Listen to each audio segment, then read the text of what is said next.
Welcome back. నిన్న CM Revanth Reddy మాట్లాడుతూ కేసీఆర్ రాష్ట్రానికి ఆర్థిక క్యాన్సర్ని ఇచ్చి వెళ్లారు.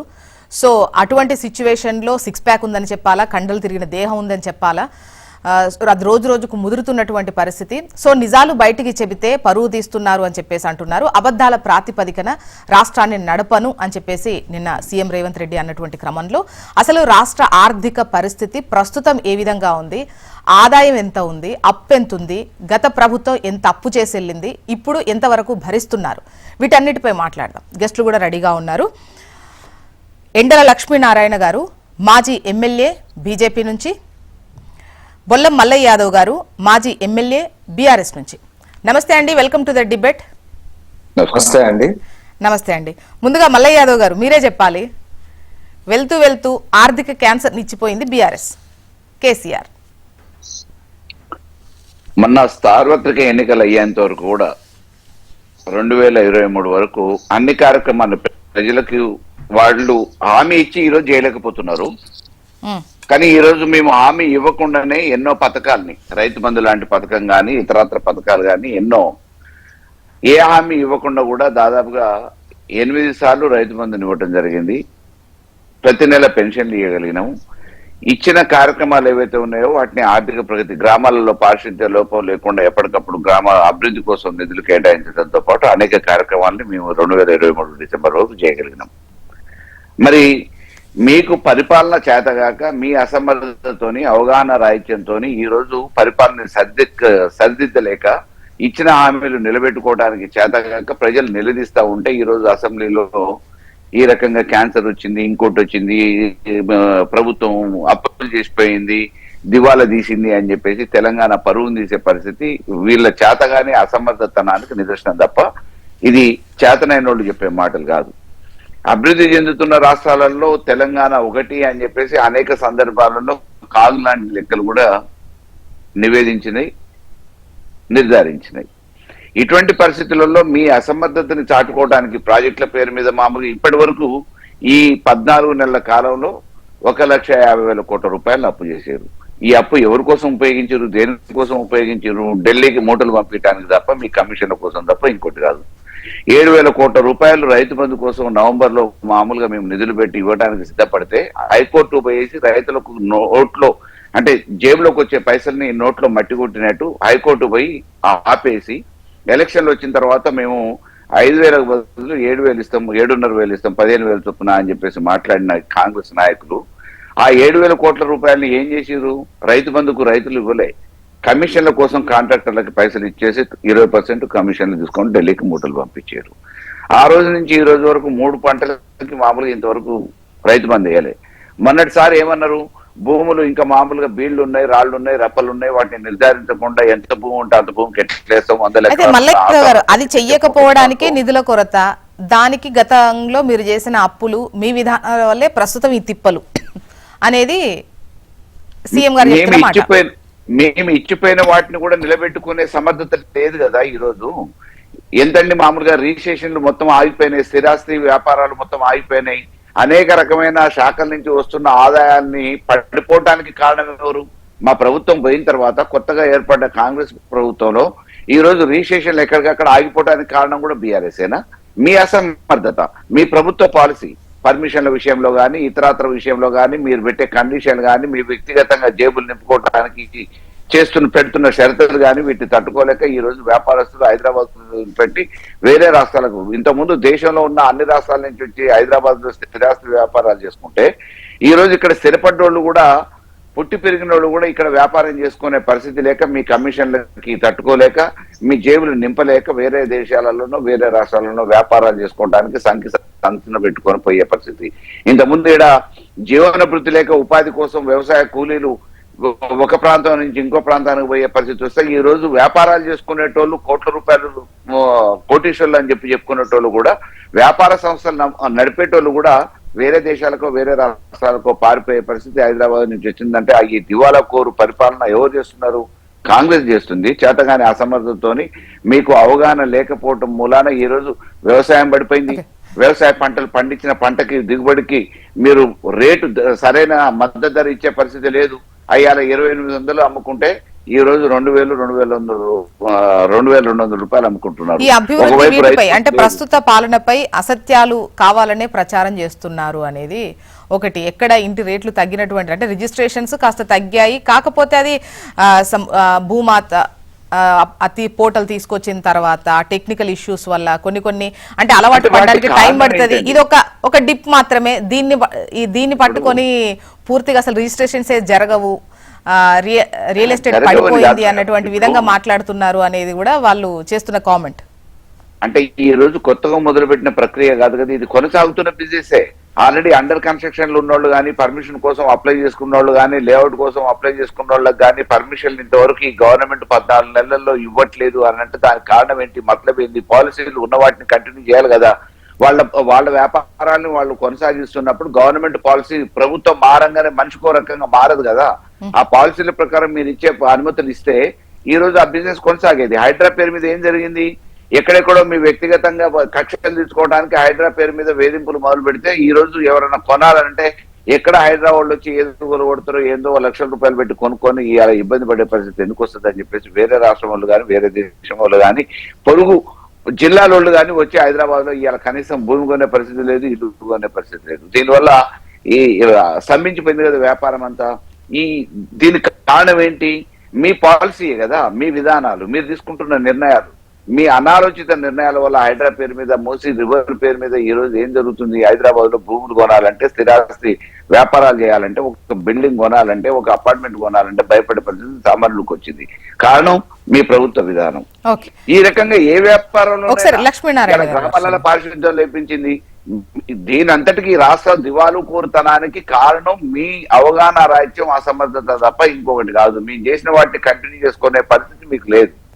ఓకే, లక్ష్మీనారాయణ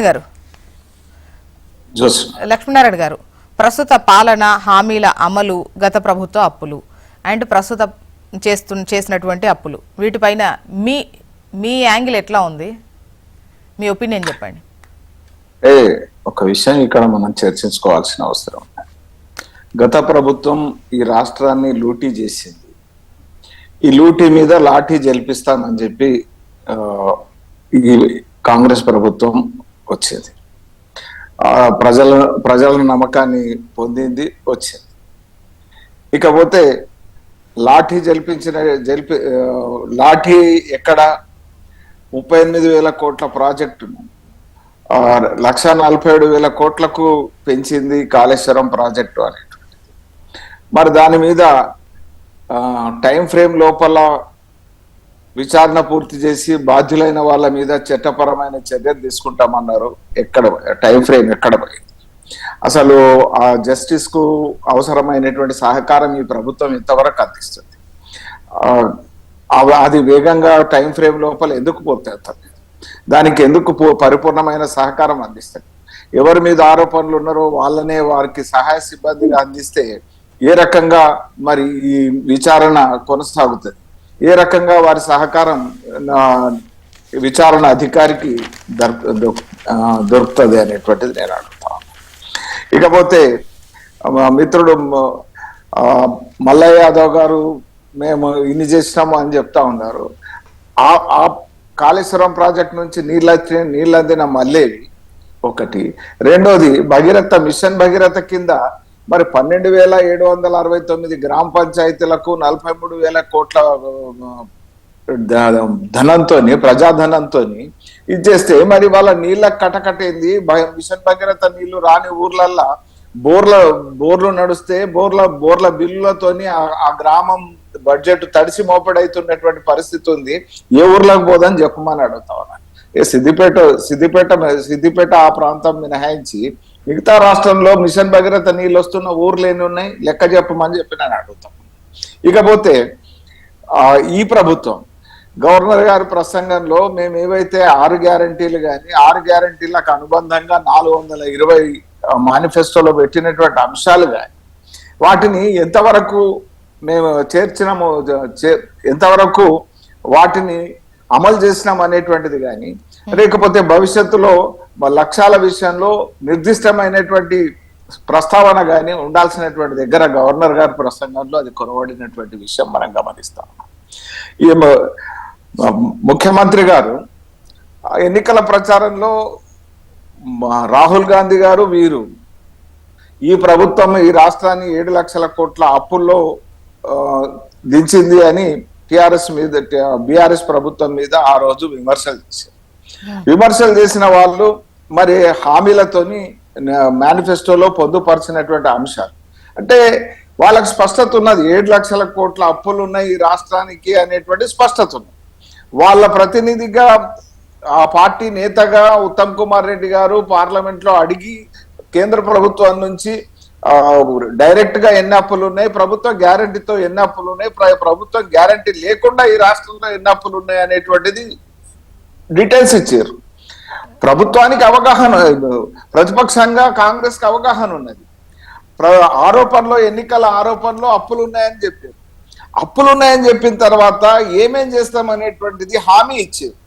అంటే మరి హామీ ఇచ్చిన వాళ్ళు తర్వాత అప్పులు ఉన్నాయని అనడం ఏదైతే ఉందో అది హామీ పత్రమా, అది గ్యారంటీ పత్రమా, అది వంచన పత్రమా, తెలంగాణ ప్రజలను వంచన చేసి అధికారంకు రావడం కోసం వంచడమేనా అనేటువంటిది ఇవాళ ప్రభుత్వం చెప్పాల్సినటువంటి అవసరం.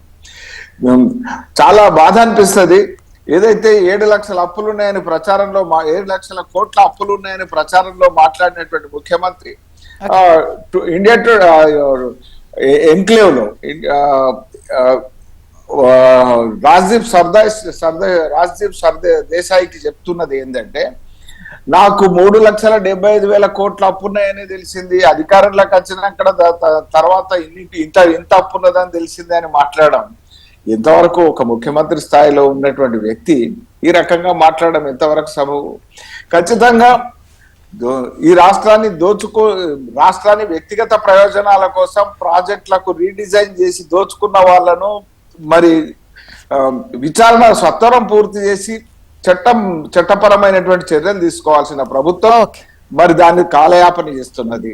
మరి ఏదైతే ప్రజలకు ఇవ్వాల్సినటువంటి నెరవేర్చాల్సినటువంటి హామీల విషయంలో అప్పులు ఉన్నాయని చెప్పి సాకును చూపించడం ఏమాత్రం సబబు కాదు. ఇది ప్రజలు సహించలేకపోతున్నటువంటి విషయం. అందుకే ప్రజల్లో సంవత్సర కాల పరిపాలన తర్వాత ప్రజలు ఇచ్చినటువంటి తీర్పు కాంగ్రెస్ కు వ్యతిరేకంగా ఉన్నది. కాంగ్రెస్ నైతికత కాదు, కాంగ్రెస్ పరిపాలన. అంటే లక్ష్మీనారాయణ గారు, అంటే ప్రస్తుత ఆర్థిక పరిస్థితి ఏ విధంగా ఉంది, ఉన్నది ఉన్నట్టు బయటికి చెప్పడంలో తప్పేముంది అంటున్నారు? నేను ఒక్కటే, మేము ఆర్థిక పరిస్థితి ఈ రకంగా దిగజార్చినటువంటి బీఆర్ఎస్ ప్రభుత్వాన్ని అందులో ఉన్నటువంటి స్వార్థపు ఆలోచనలను వెలికి తీసి దాన్ని వెనుకున్నటువంటి కుట్రలను బయటకు తీయాల్సిన బాధ్యత రాష్ట్ర ప్రభుత్వం ఇప్పుడు ఉన్నటువంటిది. రెండో విషయం, ఆర్థిక పరిస్థితి తెలిసి ప్రజలకు ఇచ్చినటువంటి హామీలను మేము ఇవి నెరవేరుస్తామని చెప్పి మరి నెరవేర్చకుండా పోవడం, ఇవాళ అప్పులు ఉన్నాయని చెప్పి తప్పించుకోవడం ఏదైతే ఉన్నదో ఇది ప్రజలను తెలిసి మోసం చేయడం అని. ఓకే అద్దంకి దయాకర్ గారు కాంగ్రెస్ ఎమ్మెల్సీ కూడా జాయిన్ అయ్యారు. నమస్తే అండి అద్దంకి దయాకర్ గారు. నమస్తే. శుభాకాంక్షలు. Thank you. ఈ రోజు అవుతుంది ఇంకా, ఇప్పుడు అభ్యర్థిని ఇప్పటికి కూడా ఎమ్మెల్సీ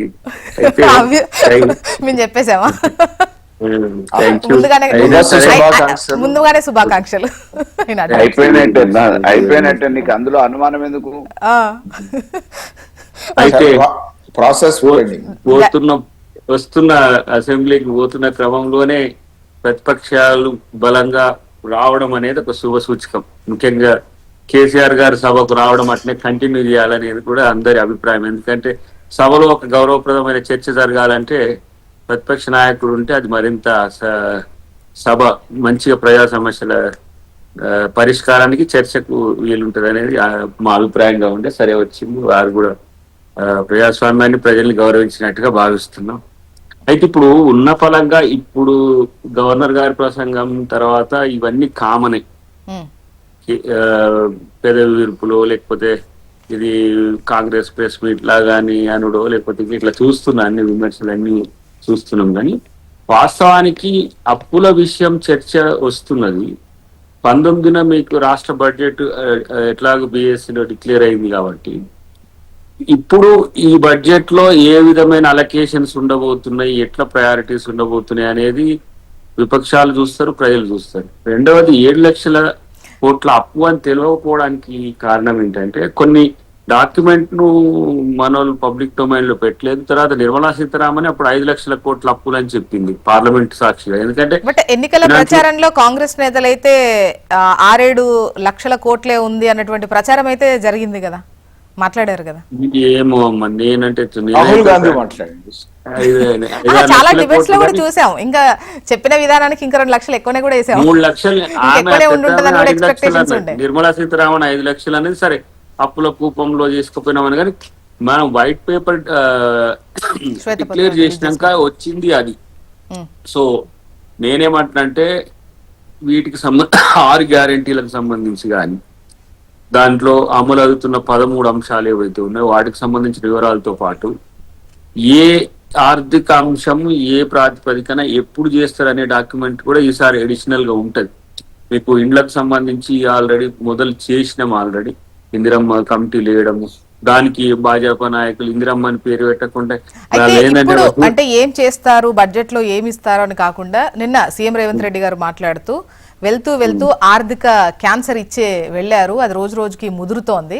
సో అబద్ధాలు చెప్పి ప్రభుత్వాన్ని నడపము, సో నిజాలు చెబితే రాష్ట్ర పరువు తీస్తున్నారు అని చెప్పేసి అంటున్నారు, పని కట్టుకొని అసత్య ప్రచారాలు చేస్తున్నారు అని అంటున్నారు. అయితే మీరు ఇచ్చినటువంటి హామీలు నెరవేర్చక, పాలన వర్కౌట్ అవ్వక గత ప్రభుత్వం పైన నిందలేస్తున్నారు, తోస్తున్నారు అనేది మీ పైన వస్తున్న విమర్శ. ఇద్దరు నా తర్వాత మాట్లాడేటప్పుడు ఈ 6 గ్యారెంటీల్లో అమలు కాని అంశాలు చెప్పమనండి, మళ్ళీ తర్వాత మనం మాట్లాడవచ్చు. ఈ 6 గ్యారెంటీలకు సంబంధించి అయితే వాళ్ళకి అవేర్ అయి ఉన్నారు. ఏది మేము ఎన్నికల ప్రచారాలు చేసినాయి, అమలు కానివేంటి అనేది మళ్ళీ చెప్పమనండి, తర్వాత దాంట్లో చెప్దాము. ఆర్థిక సమస్యలు అనే విషయంలో ఇప్పుడు ప్రయాణం మనం 40,000+ crores అంటే 40,000 కోట్ల పైచిలకు వడ్డీ కడుతున్నామంటే 2014లో సర్ప్లస్ రెవెన్యూ 22,000 కోట్లు. ఈ రాష్ట్రాన్ని కేసీఆర్ గారి చేతిలో పెట్టేటప్పుడు ఆర్థిక స్థితి సర్ప్లస్ రెవెన్యూ. సరే మనకు అప్పులు 60,000 కోట్లు ఆంధ్రాకు, 60,000 కోట్లు తెలంగాణకు పంచుకున్నాం. 1,23,000 కోట్లు సంథింగ్ ఏదో ఉంటే ఉభయ రాష్ట్రాలకు 46% ఏదో అప్పులు పంచుకున్నాం. 60,000 కోట్లు వచ్చినాయి. 7 లక్షల కోట్ల అంటే 60,000 కోట్లు తీసేస్తే 6,40,000 కోట్ల రూపాయలు, లేకపోతే 6,70,000 కోట్ల రూపాయలు, 60,000 కోట్ల రూపాయలు సగటున మీరు సంవత్సరానికి ఎంత అయినట్టు 9 సంవత్సరాల్లో ఆలోచించండి. సో ఇవి మళ్ళీ రెవెన్యూ జనరేట్ అయ్యే పెట్టుబడి అంటే కాదు, ఇది సమస్య అయింది. ఇప్పుడు ఫర్ ఎగ్జాంపుల్ వాళ్ళు కాళేశ్వరం కట్టడం వల్ల వచ్చిన ప్రయోజనం ఏంటి అని అంటే పెద్ద ప్రాజెక్ట్ కట్టినామంటున్నారు, కానీ నీళ్ళు ఎందుకు రావట్లేవు? 1,00,000 కోట్లతో మనం కట్టింది. ఇప్పుడు గొర్రెలు కానీ చేపలని ఇట్లా పెట్టేసిండ్రు. బీసీలకు సంబంధించిన అంశంలో 8,000 కోట్లు పెట్టిండ్రు, 6,000 కోట్ల లోపే కదా మీరు పెట్టింది. ఒక బడ్జెట్ లో 3 లక్షల కోట్ల రూపాయలు మీరు బడ్జెట్ పెడితే 6,000 కోట్ల రూపాయలే కదా ఈ చేపలైనా గొర్రెలైనా ఇంకా ఏదైనా. SC/ST సప్లాన్కి సంబంధించి ఆ దాంట్లో వాళ్ళు దళిత బంధు అంత ఇచ్చిండ్రు. ఒక హుజూరాబాద్ కు అప్పుడు ఎలక్షన్స్ టైంలో మొత్తం కుటుంబాలకు ఇచ్చిండ్రు, కానీ మొత్తం ఓవరాల్ గా నియోజకవర్గానికి ఎన్ని శాంక్షన్ అయినా మల్లన్న కిరక కదా, కోదాడ మాజీ ఎమ్మెల్యేనే కదా. ఇట్లా మీరు చూసుకుంటూ పోతే ప్రజా ప్రయోజనము, ఆర్థిక లబ్ధి ఒక చర్చ, సంపద సృష్టి లేని సంపద పెట్టుబడి మనం ప్రజల సొమ్మును దేని కొరకు పెట్టినాం అని అంటే ఇక అన్ని కార్పొరేషన్లు ఆ వివరాలన్నీ రేపు మీకు బడ్జెట్లు వస్తాయి. ఎందుకు అవి పెట్టాల్సి వచ్చింది అంటే మనకు ఒక ఉపయోగకరమైన పెట్టుబడి ఎప్పుడైనా. ఇప్పుడు మనం ఇంట్లో బడ్జెట్ ఉంది, దేనికోసం ఎంత పెట్టుకోవాలి, తిండి కోసం ఎంత, పిల్లల చదువుల కోసం ఎంత, లేకపోతే కుటుంబ పోషణ కొరకు ఎంత, ఇతరత్ర అనేది ఒక బడ్జెట్ ఉంటుంది ఫ్యామిలీకి. అట్లా కాకుండా ఆర్థిక దుబారా పెరిగిన పరిస్థితుల్లో ఇష్టం వచ్చినట్టు FRBM ఉన్నది ఇప్పుడు. ఎందుకంటే ఆర్థిక స్థితి అప్పుడు తెలంగాణ మంచిగా ఉండడం ద్వారా RBI కాదు, ప్రపంచ బ్యాంక్ లాంటి లేకపోతే ఇతరత్ర బ్యాంకులు అప్పులు ఇచ్చినాయి. వాటిని మళ్ళీ ప్రజా ప్రయోజనం కొరకు ఎందుకు వినియోగించలే? ఇప్పుడు వాళ్ళు సంవత్సరానికి 1,00,000 ఇండ్లకు గ్రాంట్ ఇచ్చిండ్రు. ప్రపంచ బ్యాంకు నుంచి BRS అప్పు తీసుకోలేదు అనుకుంటా కదా. ప్రపంచ బ్యాంకులు మొత్తం ఎక్కడ ఉన్నాయినా కూడా ఇప్పుడు ఏంది ఏవైతే దేశంలో కాదన్నా, ఈ తీసుకున్నా కానీ 14 బయట నెలల్లో బయట మీరు అప్పులు చేసింది తీసుకోలేదు. కాదన్నా. బయట అప్పులు బయట తీసుకోలేదు. ఈ 14 ఇవినండి. 14 నెలల్లో 1,50,000 కోట్లు మీరు అప్పు చేస్తే మొన్న 400 ఎకరాలు ఇప్పుడు మీరు ఒక పెడితే సంవత్సరానికి ఇప్పుడు ఎవరు కట్టాల్సిన చేయలే అప్పే అప్పులు? ఒక సంవత్సరానికి కట్టాల్సిన అప్పే 42,000 కోట్లు. అప్పంటే వడ్డీ, తీసుకున్న అప్పుకు వడ్డీ. ప్రపంచ బ్యాంక్ అంటే వరల్డ్ బ్యాంక్ నుంచి తీసుకోవాలి, వరల్డ్ లో ఉన్న రకరకాల బ్యాంకుల నుంచి కూడా తీసుకోవడానికి మనకు స్కోప్ ఉండి కార్పొరేషన్స్ కూడా ఇప్పుడు మూసి రివర్ ఫ్రంట్ కూడా వివిధ బ్యాంకులు ముందుకు వచ్చినాయి. కొన్నిటి దగ్గర వాళ్ళ ఇంటెంట్ కూడా పెట్టిన పరిస్థితి ఉన్నది. అంటే నేను ఏమన్నంటే ఆర్థిక స్థితి మెరుగుపరచడానికంటే ఉన్న అవకాశాలను వినియోగించుకోవడం ద్వారా వివిధ కార్పొరేషన్లకు తేవడం ద్వారా వచ్చి పెరిగిన అప్పు మరి ఎక్కడి నుంచి వచ్చినాయి 7 లక్షల కోట్ల రూపాయల అప్పుడు? ఆ వివరాలు బీఆర్ఎస్ నాయకులు చెప్పగలుగుతారా? కాబట్టి ఇవన్నీ కూడా ఉన్నాయి. కాబట్టి దాన్ని ఆ ఆర్థిక క్యాన్సర్ దాన్ని ఇప్పుడు మేము దాన్ని ఎట్లా రెన్యూ చేయాలి, ఎట్లా దాన్ని ఆ క్యాన్సర్ గడ్డను పోగొట్టాలి. అంటే దయాకర్ గారు ఇప్పటికి కూడా అంటే బీఆర్ఎస్ నేతలు మాట్లాడుతూ ఇప్పటికి కూడా 4 లక్షలకు పైగా 5 లక్షల లోపల కోట్ల అప్పు మాత్రమే ఉంది, కావాలనే 7 లక్షల కోట్లు ఉంది అని చెప్పేసి ఈ విధంగా అంటే ఇప్పుడు చేయలేనటువంటి వాటికి ఈ విధమైనటువంటి ముందుకు తీసుకొస్తున్నారు అని చెప్పేసి మొన్నేదో లెక్క 70,000 కోట్లేమో వారసత్వంగా వచ్చినటువంటి అప్పని, ఇవి కొన్ని కట్టాల్సినవి అవసరం ప్రభుత్వం కట్టాల్సినటువంటి అవసరం లేని అప్పులు ఇవి అని కొన్నేదో లెక్క రిలీజ్ చేస్తున్నారు వాళ్ళు. దానికి మొన్న జరిగిన అసెంబ్లీ సమావేశాలలో ఇప్పుడు ఇది సరైన సమయం కదా, హరీష్ రావు గారు ఇప్పుడైతే సరైన సమయం కదా. బడ్జెట్ 19 తర్వాత 20 వదిలేస్తే 21 నుంచి జరిగే సమావేశాల్లో బడ్జెట్ సమావేశాలే కదా. ఇంకా మనం బజార్లనో టీవీలనో లేకపోతే మీడియాలను కొట్టాడుకోవడం ఎందుకు? మీ దగ్గర ఉన్న లెక్క ఇప్పుడు సభలో డిస్కస్ చేయొచ్చు కదా. 4 లక్షల కోట్ల 7 లక్షల కోట్ల అని సభా సాక్షిగా అబద్ధం చెప్పాల్సిన అవసరం ఉండదు కదా. రికార్డు మంచిగా అవే కదా చర్చ జరగాల్సింది. అట్లనే 6 గ్యారెంటీలకు సంబంధించి కూడా ప్రభుత్వం మీకు ముందు లెక్క చెప్తుంది. డెఫినెట్ గా మీరు కూడా విమర్శ ఏదో మీ సోషల్ మీడియాలో లేకపోతే మీరు మీకు అనుకూలం ఉన్న మీడియాలో కాకుండా ప్రజా మీడియా ఉంది కదా, అసెంబ్లీనే కదా, ప్రజలు ఇచ్చిన వ్యవస్థ కదా, దాంట్లో డిస్కస్ చేయండి. అదే కదా కోరి. కాబట్టి ఇప్పుడు మేము ఆర్థిక వ్యవస్థ గాడిలో పెట్టడానికి ఏ విధంగా ఆర్బీఐ సహకారం తీసుకోవాలి, కేంద్ర ప్రభుత్వం ఏం సహకారం చేస్తుంది అనేది ఒక చర్చ. మొన్న ఆల్ పార్టీ మీటింగ్ కూడా పెట్టిన ఉద్దేశం ఏంది? కొన్ని కేంద్ర ప్రభుత్వం సహకారాలు కావాల్సిన అవసరం ఉన్న క్రమంలో బీజేపీ కానీ బీఆర్ఎస్ కానీ ప్రభుత్వంతో నడిచి వస్తే కేంద్రానికి కూడా సానుకూల వైఖరి ఉంటుంది. ఇప్పుడు వాళ్ళతో గిల్లి గజ్జాలు పెట్టుకొని నేనేడు రాష్ట్రానికి ఆర్థిక నష్టం తెచ్చే ప్రయత్నం చేస్తా. గతంలో కేసీఆర్ గారు అహంకు పోయినరు, మోడీతో నేనెందుకు ఉండాలన్నట్టు కలిసే ఉన్నప్పుడు కూడా బయటికి బింకం అన్నాడు. ఆయన డిపార్ట్మెంట్లు కూడా ఏం సహకరించలే. ఎన్నో రకాల వ్యవస్థలు అప్పుడు కుదేలైనవి. ఇప్పుడు మా ఎంపీలతో పాటు మినిస్టర్లు నిరంతరం పర్సువేషన్ కేంద్ర ప్రభుత్వ పెద్దలతో లేదంటే మినిస్టర్లతో ఉంటున్నారు. అక్కడ సాధించుకోవాలి. అట్ ద సేమ్ టైం ఇక్కడ కూడా మనం రెవెన్యూ జనరేషన్ పీనలైజేషన్ ఉండే విధంగా కాకుండా ఏ విధంగా రాష్ట్రంలో వేసే పనులు కూడా అట్లా మీరు సఖ్యత ప్రదర్శించి కూడా ఇంతవరకు ₹1 తెలంగాణకు తీసుకురాలే కదా. నిన్న మొన్న జరిగిన బడ్జెట్ వీటిలలో కూడా ఎక్కడ కూడా ₹1 రాలేదు అని చెప్పేసి గగ్గోలు పెట్టిరు. మరి మీకు సఖ్యత మీరు ప్రదర్శించండి, సఖ్యత కాదనట్లే. ఈ సఖ్యతలో కూడా కనీసం ఎప్పుడు మామూలుగా ₹1 తెలంగాణకు తీసుకొచ్చింది లేదు. కొత్త ప్రాజెక్టు ఒక 5,000 కోట్లు రైల్వే ప్రాజెక్టుకు సంబంధించి రైల్వేకి సంబంధించి కేటాయించిండ్రు.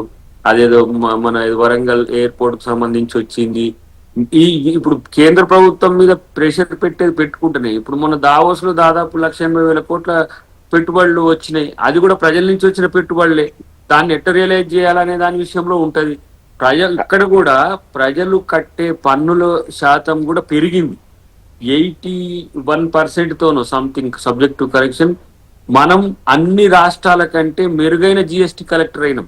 అంటే ఏంటి? ప్రజలు ఎంత క్రమశిక్షణతో ఉన్నారు, వాళ్ళ బాధ్యతను ఎంత మంచిగా నిర్వర్తిస్తున్నారు అనేది ఒకసారి గమనించాలి. అట్లాంటి వాళ్ళకు భరోసాగా ఉండాలి ప్రభుత్వం. ఇప్పుడు నేను కట్టే ప్రతి రూపాయి, ప్రభుత్వానికి ఇచ్చే ప్రతి రూపాయి మళ్ళీ సమాజానికి ఉపయోగపడుతుందనే భరోసా కాకుండా, ఇప్పుడు నేను ఒక మాట అంటా, మీరు ఇంత పెద్ద ప్యాకేజీలు మలన సాగర్ కానీ లేకపోతే కొండపోచమ్మ కానీ అవతల ఉన్న రంగనాయకమ్మ కానీ ఇంత పెద్ద ప్యాకేజీలు పెట్టేసి కాళేశ్వరంను ఒక వైట్ ఎలిఫెంట్ చేస్తుంది. ఇలా పోని ఉత్తర తెలంగాణ కన్నా నీళ్లు అందిస్తే అవకాశం ఉందా? అది ఆలోచించారు. అదే మీరు శ్రీరామ్ సాగర్ చూసి ఇప్పుడు ఇప్పటికీ వచ్చే శ్రీరామ్ సాగర్ నీళ్ళే కదా. మీకు ఇవ్వటానికి మీరు ఉద్యోగస్తుల్ని అధికారుల్ని సరిగ్గా సమన్వయం చేయక వాటి మీద సరైన మీటింగ్ రివ్యూస్ పెట్టక మీరు అధికారులను ఉపయోగించుకోక మీరు నీళ్లు ఇవ్వలేక ఈ రోజు వేరే వాళ్ళ మీద రుద్దుతుంది ఎట్లా? నిన్నమ్మన్నటి వరకు కూడా మేము ఇచ్చినాం కదా, మేము అధికారంలో ఉన్నంతసేపు ఇదే SRSP తింగుతుర్తి నియోజకవర్గానికి వచ్చినాయి. కాదు, నిన్న చూసినావు కదా పాలకుర్తి కాడ ఏం జరిగిందో. వాళ్ళ మూతికాడ టీ న్యూస్ మైక్ పెట్టి వాళ్ళు మంచిగా చేస్తలే వాళ్ళు అని ముఖ్యమంత్రి గారిని తిట్టిపించిండ్రు. మళ్ళీ తర్వాత ఏమైంది? నీళ్ళు వచ్చేది పెట్టిండ్రు.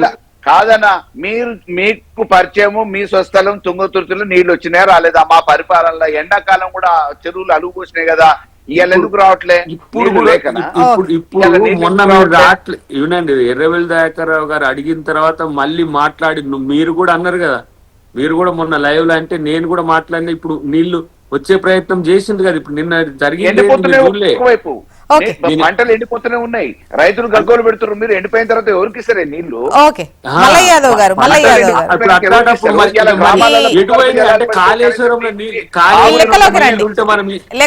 సూపర్ 6 హామీలు అమలు వీటి గురించి ఎన్ని అమలయ్యాయో మీకు తెలుసు. 6 గ్యారెంటీల గురించి. కానీ ఇప్పుడు కాళేశ్వరం కౌన్సిల్ లో మాట్లాడడానికంటే కంటిన్యూస్ గా దయాకరానికి ఛాన్స్ మొత్తం 40 నిమిషాలు అనిపిస్తున్నారు. కాళేశ్వరం కట్టి ఉంటే నీళ్లు మేము మిడ్ మానేర్ నుంచి తీసుకొచ్చి ఇవ్వలేకపోయినా. సరే, 6 అంశాలకు సంబంధించి ఇప్పుడు వాళ్ళని మళ్ళీ వాళ్ళు మాట్లాడేటప్పుడు దాన్ని చెప్పమనండి. ఏ అంశాలు పెండింగ్ ఉన్నాయో, పెండింగ్ ఉన్న కారణం ఆ అంశాలు మనం 6 గ్యారెంటీలు కాదండి. ఇప్పుడు ఇందిరమ్మ ఇళ్ళు ఇచ్చిరా, 4,000 రూపాయలు ఇచ్చిరా, 2,500 రూపాయలు మహాలక్ష్మి పథకం కింద మామూలుగా కోడలకు ఇచ్చిరా, పెద్దమ్మలకి చిన్నమ్మలకి 4,000 రూపాయలు చేస్తా అని చెప్పేసి ఇచ్చిరా, వికలాంగులకు పెంచిరా. ఏడామలైనాయండి? మామూలుగా ఆ రోజు ఎన్నికల కంటే ముందు మేము చేస్తామన్నారు, ఇవన్నీ చేసేసినామని చెప్పి చెప్తున్నారు అంతే. మీరు ఇచ్చిన హామీల్ని నిలబెట్టుకున్నది లేదు. ఆర్థిక పరిస్థితి బాగాలేదని మామూలుగా వెనక నుంచి చెప్తున్నారు. మీరు ఇచ్చిన హామీల మీద దృష్టి పెట్టట్లేదు.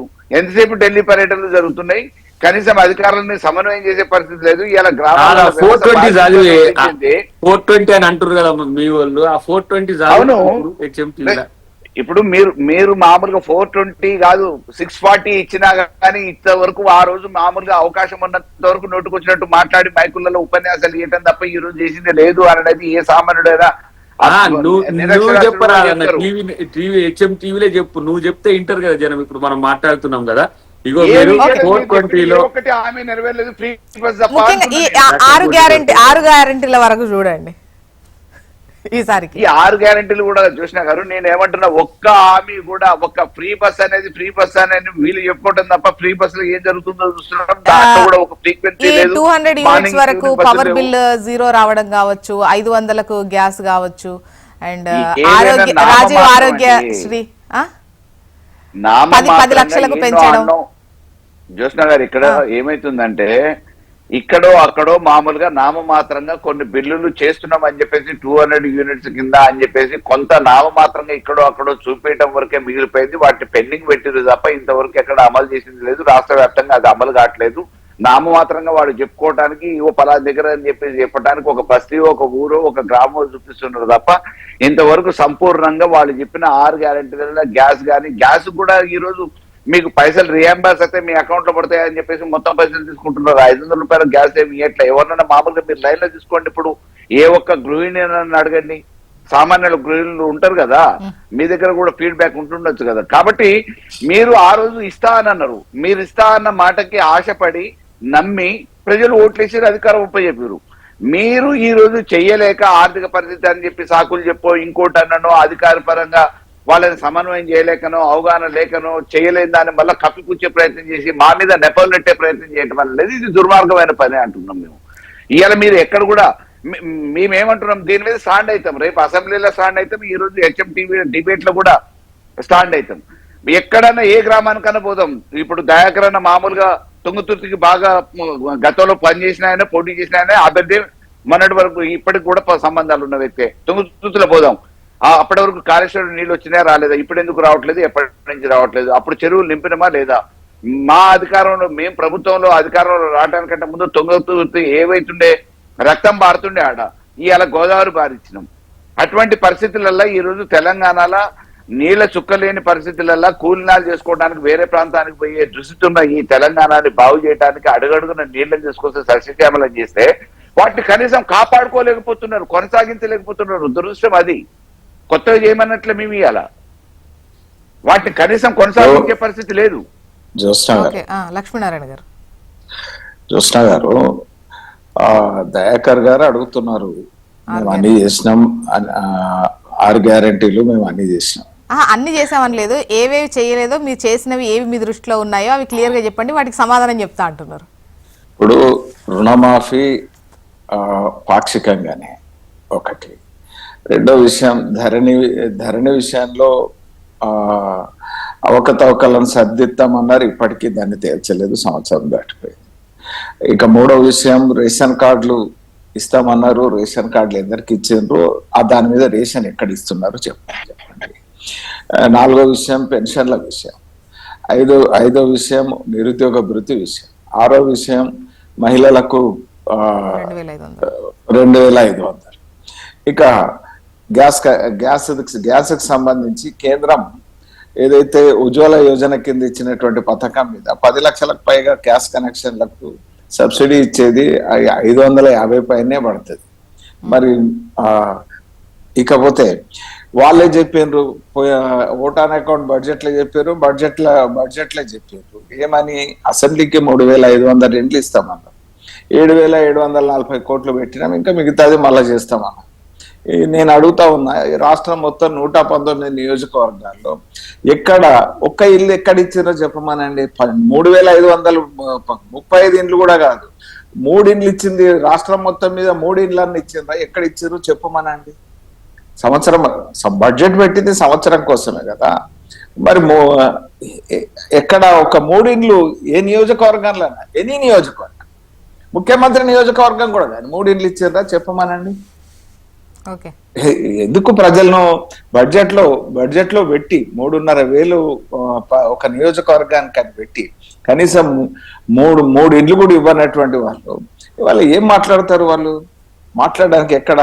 ఇకపోతే నేను అడుగుతా ఉన్నాను మా బొల్ల మల్లయ్య యాదవ్ గారిని, నేను కాళేశ్వరం ప్రాజెక్టు తుంగతుర్తి దాకా నీళ్ళు వచ్చినాయని, అసలు కాళేశ్వరం ప్రాజెక్ట్ నుంచి లిఫ్ట్ చేసిన నీళ్ళు ఎన్ని నీళ్లు లిఫ్ట్ చేసిరో చెప్పమనండి. అసలు ఆ నీళ్ళు దాని మీద ఎంత బిల్లు పెండింగ్ ఉన్నదో చెప్పమనండి.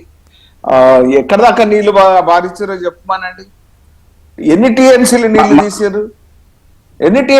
తీసారు? మళ్ళన్నా మీరు సరిపోయాన్ని నీళ్లు గాలికి లెక్కలు కాదు, మీరు ఎన్ని నీళ్లు తీసారు చెప్పండి. నీళ్లు సరిపోయాన్ని నీకు ఎన్ని అవసరమైతే అన్ని తీసినాము. ఎన్ని నీళ్ళు అంది మీకు మామూలుగా పంటలకు వర్షాలు ఉండి నీళ్లు డెఫినెట్ గా ఇప్పటికిప్పుడు అంటే అది ఏ లెక్క అంటే కొంచెం చెప్పడం కష్టపడుతుంది. దాని గురించి చూసుకొని ఏమంటా తీసిన లెక్కలు ఉన్నాయి కదా, ఇప్పటికిప్పుడు తీసిన లెక్కలు ఉన్నాయి కదా, అసలు లెక్కలు ఉన్నాయి నీకు. నేను మల్లయ్య యాదవ్ గారిని నేను ఒకటి అడుగుతా, ఇప్పుడు మీరు ఎన్ని లిఫ్ట్ చేసారో గా లెక్క చెప్పేందుకు తయారు కాదు.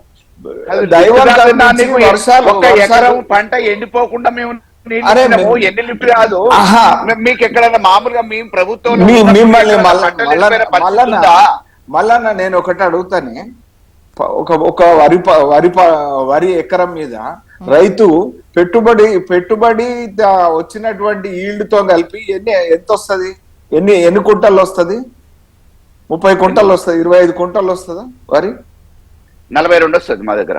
42 కుంటలు వస్తుందా? 42 బస్తాలు వస్తుందా? కుంటలు 42 కుంటాలు అంటే ఎన్ని రావాలా? అంటే 70 కిలోల సంచులు ఎన్ని కావాలా? ఎన్ని కావాలండి నాకు కాదు, 42 కుంటాలు 72 కిలోలు 73 కిలోలు నీకు బస్తా పడుతుంది. 42 క్వింటాలు మా దగ్గర మామూలుగా పంట తీస్తాం మేము. కాదు, 42 కుంటాలు రాస్తే 42 బస్తాలు రావచ్చు. 42 కుంటాలు రావాలంటే ఒక్కొక్క అంటే మా దగ్గర ఈల్డింగ్ గురించి చెప్తున్నా నేను. మా దగ్గర ఈల్డింగ్ గురించి చెప్తున్నా. అంటే మాకు దిగుబడి ఎంత వస్తుందో దాని గురించి కాదు, మా దగ్గర ఒక్క ఎకరం కూడా ఎండిపోకుండా మా ప్రభుత్వంలో నీళ్లు ఇచ్చినాం. అయితే సరిపోయిన నీళ్లు భూగర్భ జలాలు పెరిగినాయి. భూగర్భ జలాలు ఎందుకు పడిపోయినాయి? అర్థవంతమైన చర్చ. అర్థమైతే నేను చెప్తున్నా. సరే, ఇప్పుడు సగటున 25 కుంటలు వస్తుంది, ఎక్కువ వస్తే 30 కుంటలు వస్తుంది.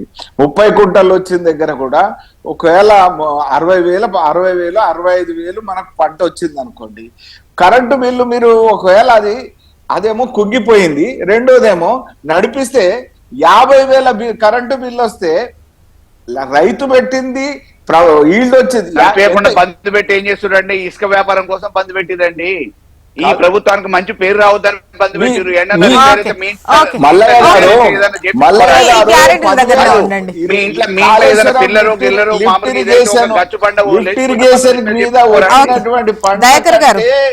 దయాకర్ గారు చెప్పారు సూపర్ 6 లో 13 హామీలు ఉన్నాయి. అందులో ఒకటి free bus and gas, power bill కు సంబంధించి, మరోటి రాజీవ్ ఆరోగ్యశ్రీ. ఈ 4 వదిలేస్తే మిగతా వాటి పరిస్థితి ఏంటి? అంటే ఇవి కూడా అరకొరగానే, ఒక ఫ్రీ బస్సు గురించి పెద్ద ఏం ప్రస్తావించట్లేదు, ఓకే అది వర్కౌట్ అయినట్టే ఉంది, బట్ మిగతా వాటిని అరకొరగా అనేది విమర్శలు చూస్తున్నారు. మిగతా వాటికి ఫ్రీ బస్ మంచిగా అవుతుందని చెప్తుండ్రా వాళ్ళు? ఫ్రీ బస్ మంచిగా అవుతుందని చెప్పినట్టున్నారు. వాళ్ళిద్దరు లేదు లేదు అంటే ఇక్కడిద్దరు అన్నారా, లేదంటే మామూలుగా అయితే ఈవెన్ మీడియా ముందు కూడా ఫ్రీ బస్ తప్ప మిగతా హామీలన్నీ తుస్సు అని ఏదో ట్యాగ్ లైన్ వేసి మరి వీళ్ళు చెప్తున్నారు కదా, సో అది వర్కౌట్ అయినట్టే కదా. ఇప్పుడు విపక్షాలు సరే, లక్ష్మీనారాయణ గారు ఒక అడుగు ముందుకేసి అనొచ్చు, మల్లన్న గారు కొన్ని విషయాల్లో ముందుకేసి అనొచ్చు, కానీ పార్టీలుగా భాజపా గాని బారాసా గాని ఎక్కడ కూడా హామీల విషయంలో అమలు కావట్లేవని చెప్తున్నారు. నేను అంటున్నా, మీకు ఉద్యోగాలు 54,000 పైసలకి ఇచ్చినాయి అర్థం కాకపోయే మీరు చెప్పలేకపోయిండ్రు, ఎందుకంటే ఏమేమి ఇయ్యలేకపోయిండ్రో మీరు చెప్పలేకపోయి నేను చెప్తున్నా. ఇప్పుడు ఫస్ట్ 94,000 పైచిలకు ఇండ్లకు శాంక్షన్ అయినాయి, ఇందిరమ్మ కమిటీలు ఇచ్చి వాళ్ళకి అలకేట్ చేసింది. మరి ఒకటే రైతు భరోసా లెక్క టింగ్ టింగ్ అని పడే కాదు కదా, ఇండ్లు కట్టాలి, కట్టేదానికి ఎవరికన్నా 1 లక్ష రూపాయలు రిలీజ్ చేసింది చూపి, 1 లక్ష రూపాయలు బేస్మెంట్ కోసం 1 లక్ష రూపాయలు ఇందిరమ్మ ఇళ్ళకి రిలీజ్ చేయించింది. బేస్మెంట్ వేయాలి కదా, బేస్మెంట్ వేయడానికి 1 లక్ష రూపాయలు రిలీజ్ చేసింది చూపియానా, ముక్కు పోసింది చూపియానా? నేను చెప్తా ఇనిగా, ఎందుకంటే ఇక మళ్ళీ ఇంత దానికి వచ్చింది కాబట్టి గ్రామ సభలలో ఏమైంది? అర్హుల పేర్లు చదవమంటే అర్హుల పేర్లు కాదు, అప్లై చేసిన వాళ్ళ పేర్లు చదివి సంకలనం అంత బీఆర్ఎస్ వాళ్ళకి వచ్చినాయట. కానీ అసలు సమస్య చెప్పుకోవడానికి తప్ప ఇంతవరకు ఒక్కళ్ళకి 1 రూపాయి వచ్చింది లేదు, ఒక బేస్మెంట్ అసలు అంశాలు చెప్తే వినండి, అసలు అంశాలు చెప్తే మీకు అర్థమవుతుంది. శాంక్షన్ ఒకటి, గవర్నమెంట్ ఇప్పుడు మీ మాదిరిగా స్థల సేకరణ చేసి ఇండ్లు కట్టించే కార్యక్రమం చేస్తలే.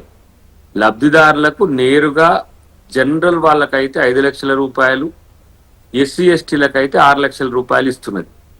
ఇక్కడ ఏంటి గ్రాంట్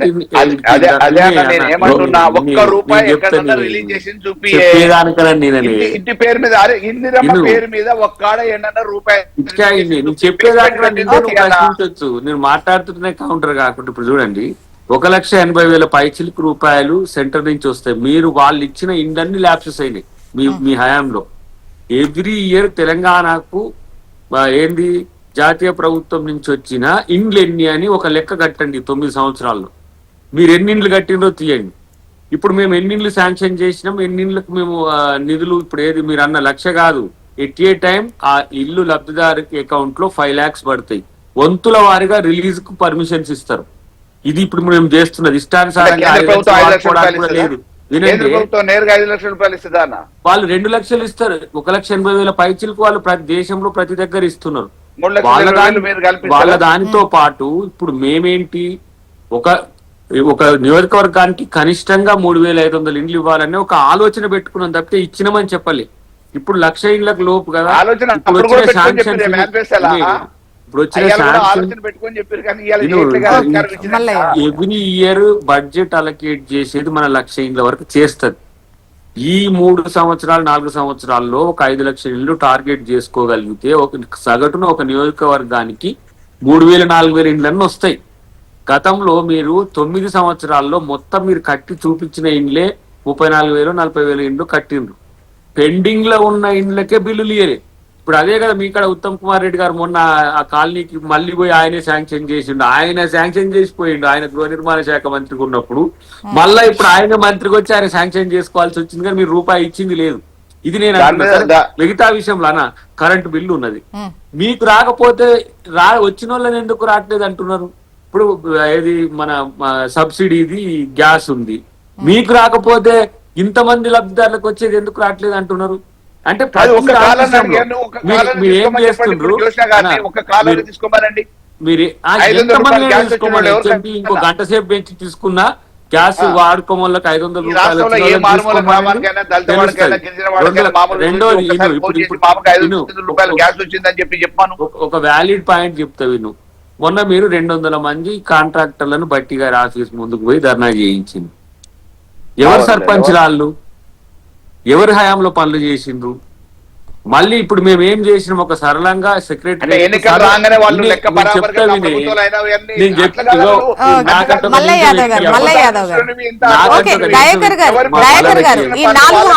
ఏదైతే అమలు చేశారు అనేటువంటి హామీలు అంటే అసలు నన్ను చెప్పనిస్తలేరు. మిగతా వాటి గురించి చెప్పండి. ఇప్పుడు వినండి, కాదు ఇటుక అయినండి. ఇప్పుడు చూడండి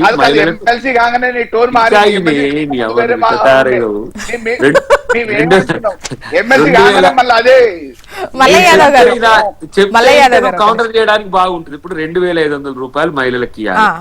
దీంట్లో మహిళల విషయంలో లబ్ధిదారుల ఎంపిక జనగణనతోనే వస్తుంది. ఆ ఫ్యామిలీలో మీరేమో అసలు జనగణన కుల జనగణనే వద్దు అని చెప్పేసి మీరు తీసుకోదా మీ వాళ్ళతో ఒక 3 లక్షల మందితో తీసుకొనియాలి. ఇప్పుడు ఇక్కడ ఓబీసీకి రిజర్వేషన్ల విషయం ఒకటైతే కుటుంబాల ఆర్థిక స్థితిని కూడా డిస్క్లోజ్ చేసే ఈ జనగణన ఇది. దానివల్ల లబ్ధిదారుల ఎంపిక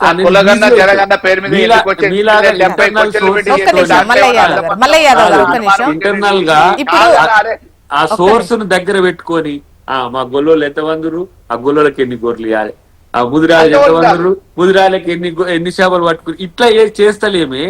విద్యా ఉద్యోగ ఉపాధి అవకాశాల్లో రిజర్వేషన్లతో పాటు అడుగుతారా. ఇప్పుడు నువ్వు కారు మెయింటైన్ చేసుకుంటా కూడా నేను పేద అంటే నేను ఏం చేయాలి. ఓకే, చూద్దామండి. మరి ఈ హామీలకు సంబంధించి 19వ తేదీన అయితే ఎట్లా బడ్జెట్ పెడతారు కదా, ఆ కేటాయింపులు ఏ విధంగా ఉంటాయి, ఇంతకుముందు చేసినవి ఏంటి అనే ప్రస్తావన అయితే ఉంటుంది కదా. సో అప్పుడు చూద్దాం. And thank you so much అండి డిస్కషన్ లో పాల్గొన్నందుకు. మనకు టైం అయిపోయింది. అద్దంకి దయాకర్ గారు, లక్ష్మీనారాయణ గారు, మల్లయ్య యాదవ్ గారు, థ్యాంక్ యూ అండి. ఇది వాళ్ళ న్యూస్ అనాలిసిస్. చూస్తూనే ఉండండి హెచ్ఎం టీవీ. వార్త ఆగదు, నిజం దాగదు.